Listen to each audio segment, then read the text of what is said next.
Buenas tardes.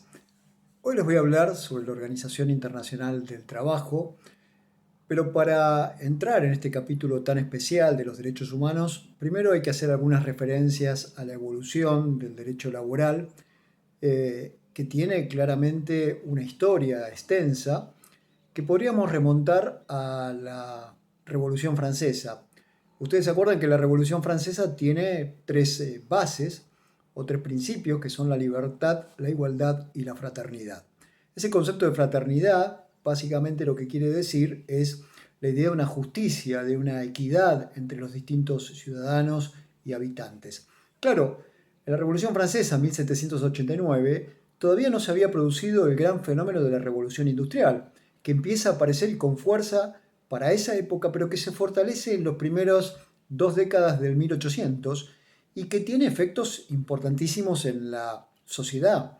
No se olviden que aparece una industrialización a consecuencia fundamentalmente de la máquina de vapor, los desarrollos de Watt en Inglaterra, y esas máquinas de vapor que empiezan a reemplazar a la actividad del ser humano, sobre todo en el ámbito agrícola, se caracterizan por mover a la población rural que se queda sin trabajo en el ámbito del campo hacia las ciudades. Las ciudades, particularmente las ciudades británicas y francesas, reciben un aluvión de gente que se queda sin trabajo, que pierde sus campos y que se traslada a las ciudades que no estaban preparados para esa población absolutamente creciente. El fenómeno inmigratorio interno se hace tan fuerte que Londres, París, empiezan a desarrollar zonas de mucha pobreza, de mucho hacinamiento y donde las dificultades de las familias eran muy grandes. A esto se suma un capitalismo que concentra tierra y dinero y que intenta optimizar sus ganancias sobre la base de la explotación del otro factor productivo que es el trabajo del ser humano.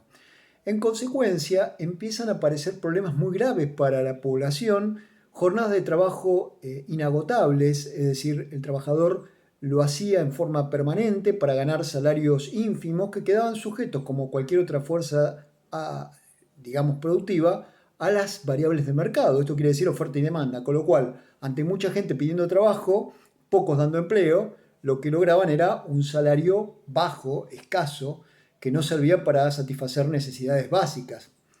En ese contexto donde se hace tan claro la división de gente que tiene frente a la que no tiene, aparece la idea de clase. Y aparecen algunos, una corriente filosófica que se da en denominar como socialismo utópico, básicamente representada en algunas líneas de pensamiento de Saint-Simon, de Fourier, que desarrollan un concepto novedoso que es el concepto de Charles Fourier de lo que se llama falasterio, es decir, un mecanismo de propiedad donde la propiedad fuera común, ya no propiedad privada, porque identifica como un problema del capitalismo la propiedad privada, y dice, bueno, la manera de combatir esto es generar el uso de la propiedad pública. Esta idea de falasterio, que no llega a funcionar adecuadamente y que tuvo una experiencia incluso en la provincia de Entre Ríos, en nuestro país, es tal vez la idea que se refleja en los kibutzim de Israel cuando se funda el Estado de Israel luego de la Segunda Guerra Mundial y donde se establecen propiedades colectivas que son explotadas por un conjunto de ciudadanos en forma también colectiva y donde se distribuyen las ganancias. Es una idea, por cierto, y por eso se lo denomina esto como un socialismo utópico, es decir, parte de la utopía de que cada uno va a relegar su interés individual o su vocación individual de ganar dinero por el colectivo, por el bien colectivo. En esta misma idea se encuentra Robert Owen en Inglaterra. Robert Owen desarrolla su obra hacia 1820-1830, fallece en 1848, y él tiene como pilar de su socialismo utópico la idea de que hay que colectivizar los bienes de producción, pero por otro lado el concepto de que la educación es el pilar en el cual se asienta la igualdad. Concepto muy interesante, por cierto, porque la educación primaria obligatoria todavía no estaba establecida en gran parte del mundo. Y finalmente, Saint-Simon desarrolla una idea también en este concepto, no logra plasmarlo, pero sí aparece una revolución importante en Francia en 1848 que tiene que ver con estos derechos colectivos y en Inglaterra se hace muy fuerte la petición.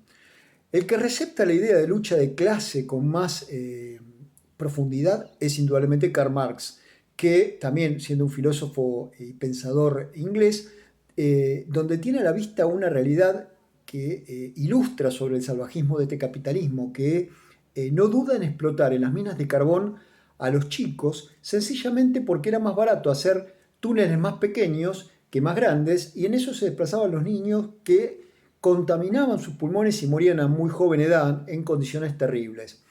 Se empieza a generar una movida, digamos, con una vocación muy distinta que tiene el socialismo, que es una vocación universal. ¿Qué sostiene inicialmente esa idea? Bueno, que en el mundo no hay una lucha entre países, hay una lucha entre clases. El concepto de clase define a aquellos que son propietarios de medios capitalistas terratenientes y a aquellos que prestan su fuerza laboral como medio, como manera de ganar la vida. De esa forma, el socialismo empieza a señalar que para modificar este estado de cosas es necesario modificar el mundo y generar una idea distinta de cómo se deben hacer las cosas.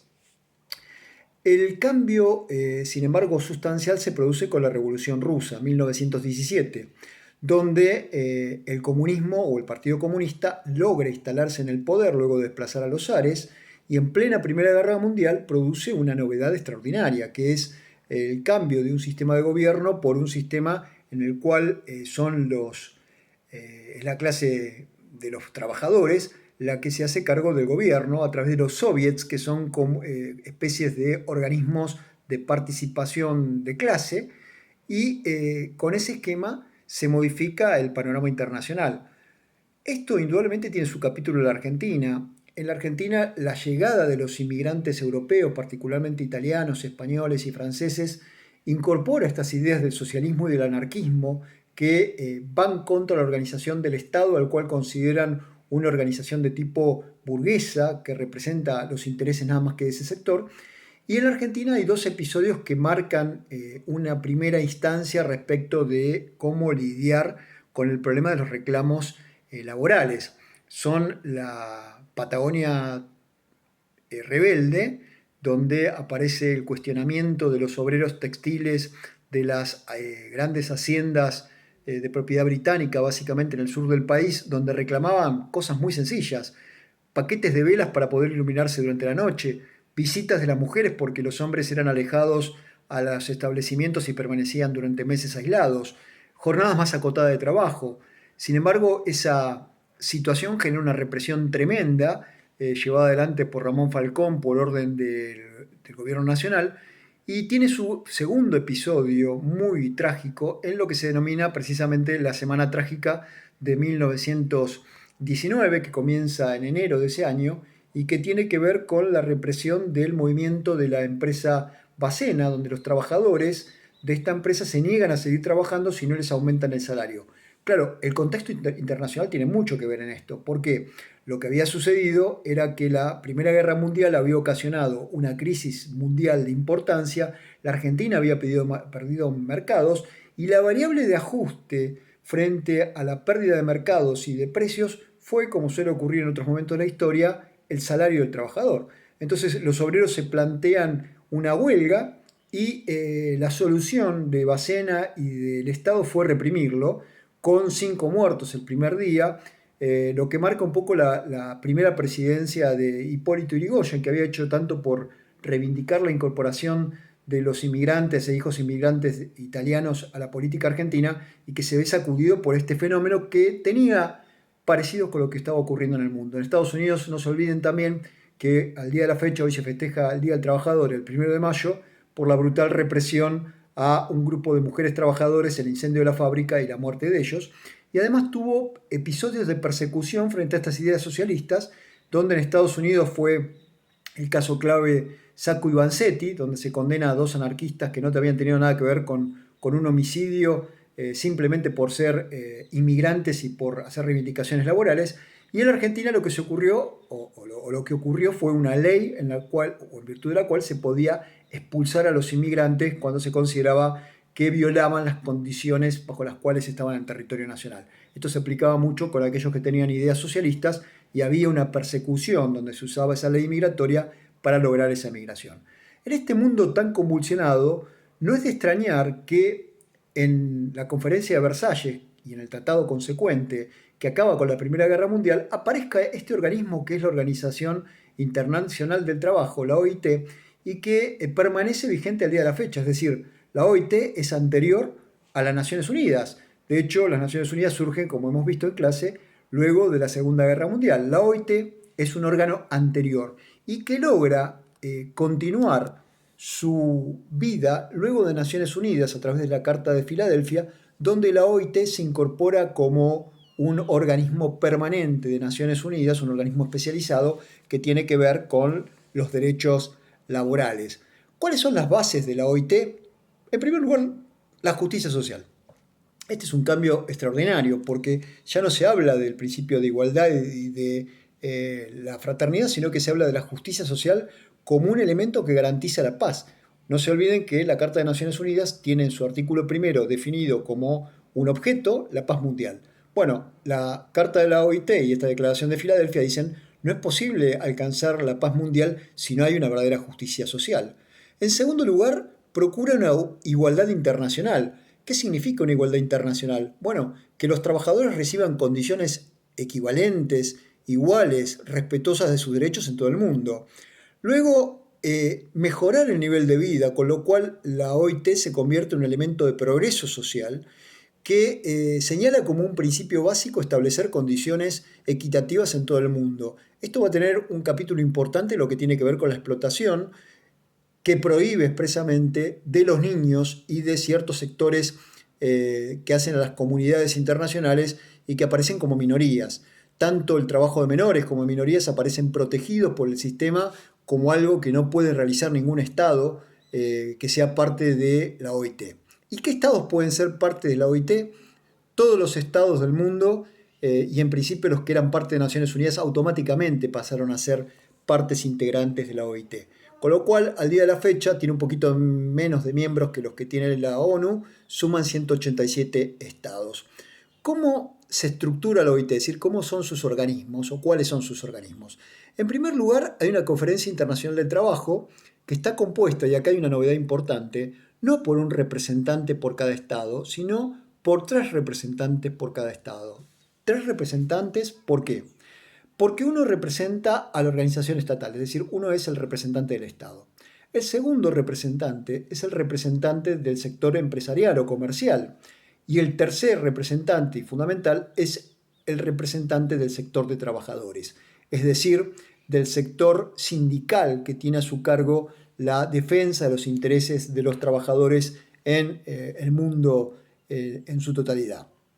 Finalmente, el segundo órgano que tenemos es un consejo de administración. Este consejo de administración es un órgano más limitado en su número, son 48 miembros que designan en esa conferencia internacional que se reúne una vez por año. El consejo lo hace una vez cada 4 meses y es el que lleva adelante la organización conjuntamente con un director que se nombra y que puede contar o no con comisiones especiales que se especializan en algunos temas determinados. Entonces, para entender la OIT, y resumiendo un poco estas ideas que he señalado, es previa en su existencia a la propia Organización de Naciones Unidas. La Organización de las Naciones Unidas lo recoge como un instrumento de paz sobre la base de la persecución de la justicia social. Tiene 2 órganos centrales, esta conferencia y el Consejo. La conferencia de carácter democrática, participativa, abierta a todos los estados, pero además con representación de empleadores y de sector empresarial. Y luego tiene este consejo que cumple funciones de tipo administrativas, que se reúne más seguidamente y que evalúa los reportes de las comisiones especiales. ¿Tiene este sistema una manera de control como hemos visto en algunos otros de los organismos internacionales? No, en principio el sistema de la OIT lo que tiene son reportes anuales que presentan los estados respecto del estado de cumplimiento de los convenios suscriptos y de las recomendaciones. Y aquí va otro dato. La OIT tiene 2 instrumentos legales. Por un lado, lo que son los convenios. Los convenios se aprueban por mayorías dentro de la OIT y son una especie de convenio normativo abierto a la suscripción de los estados. Es decir, se celebra ese convenio, se pauta cuáles son las recomendaciones, procedimientos, modificaciones que se requieren en cada estado y luego cada estado adhiere al mismo y lo ratifica, con lo cual para cada estado ratificante tiene el carácter de un tratado internacional y resulta obligatorio a nivel interno.